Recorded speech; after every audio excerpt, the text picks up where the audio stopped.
সরকারনগর মণ্ডলের উদ্যোগে সংবিধান গৌরব অভিযানকে সামনে রেখে আজকে সুন্দর রেলে অনুষ্ঠিত হয়েছে।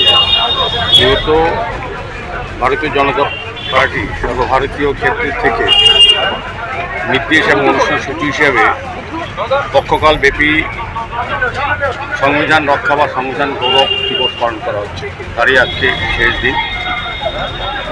মূলত ভারতবর্ষের পবিত্র সংবিধানকে রক্ষা করা, তার পবিত্রতাকে রক্ষা করা এবং সংবিধান প্রণেতা ভারতরত্ন ডক্টর বি আর আম্বেদকরের বিরুদ্ধে উত্থাপিত কলঙ্কজনক যে বক্তব্য ভারতীয় জাতীয় কংগ্রেস এবং কমিউনিস্ট পার্টি অফ ইন্ডিয়া তারা রেখেছেন, তার বিরুদ্ধে সারা দেশে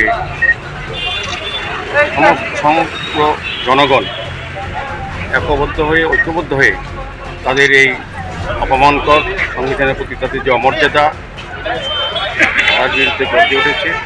তার এই প্রতিফলন আজকের এই পক্ষকালব্যাপী সমাপ্তি অনুষ্ঠান।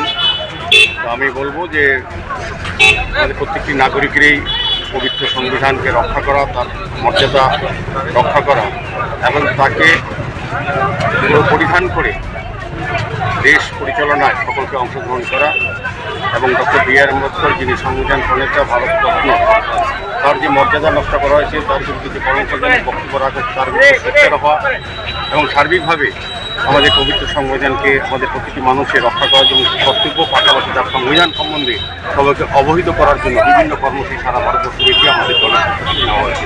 এই রাজ্যেও এই মণ্ডলেও আমরা বিভিন্ন কর্মসূচি করেছি, জনগণকে বুঝাতে দিয়েছি যে সংবিধান আমাদের ত্রুটি আছে, সংবিধান কেন পবিত্র, সংবিধান আমাদের দেশের প্রতিটি নাগরিকের রক্ষা কবচ, দেশের সার্বভৌমত্ব, দেশের অখণ্ডতা এবং সার্বিক গণতান্ত্রিক পরিস্থিতি রক্ষা করার ক্ষেত্রে সংবিধান অত্যন্ত আমাদের জরুরি এবং সংবিধানকে আমাদের রক্ষা করতেই হবে।